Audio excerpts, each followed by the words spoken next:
and Mike Garcia was one of them. Garcia supported banning abortion with no exceptions. I am pro-life without exception. The MAGA Republicans would undo abortion protections in California and let politicians control our personal decisions. I am pro-life without exception. I'm George Whitesides, and I approve this message.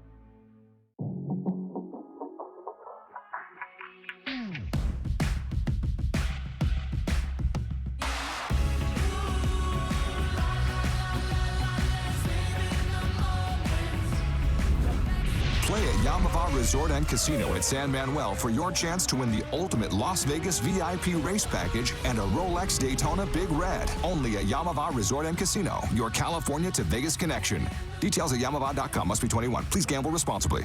If you've been injured in an accident, Jacoby and Myers will fight for the justice you deserve. And if we don't win, you won't pay a penny.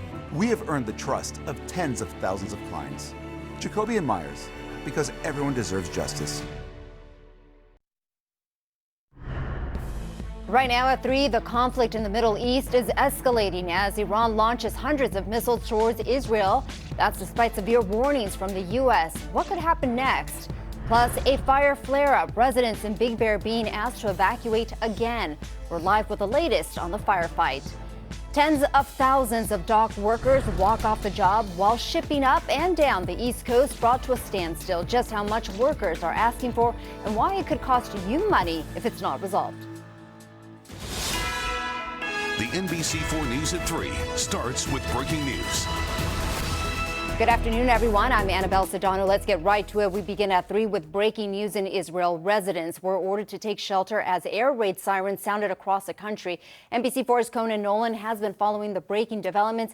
And Conan, Israel and the United States have warned that if Iran attacked this way, there would be serious consequences. Right, and that's what we're waiting for. You know, if any foreign country could be considered the 51st state, a strong argument can be made that it is Israel, which is why today's attacks were met with strong diplomatic support from the United States government, not to mention the American anti-missile defense efforts that effectively aided Israel in protecting its citizens. The initial warning came from the Israeli Defense Force that the nation's population soon would need to seek cover. They were right. An estimated 200 Iranian ballistic missiles in 2 separate waves were fired into Israel's population centers, including its largest city, Tel Aviv. President Joe Biden and Vice President Kamala Harris meeting with the administration's national security team and monitoring the attack from the Situation Room. Make no mistake, the United States is fully supportive of Israel. Israel's Iron Dome technology, with help from the U.S. Navy, brought down nearly all of the missiles. The Pentagon called the Iranian attack ineffective. U.S. Navy destroyers deployed to the Middle East region supported the defense of Israel by firing approximately a dozen interceptors against the incoming Iranian missiles. The strike follows Israel's ground invasion into Lebanon and Israeli airstrikes over the weekend that killed the leader of the Iranian-backed militant group Hezbollah. We are proud of the actions that we've taken alongside Israel to protect and defend Israel. We have made clear that there will be consequences, severe consequences. Former President Donald Trump today again referring to the conflict as a possible World War III.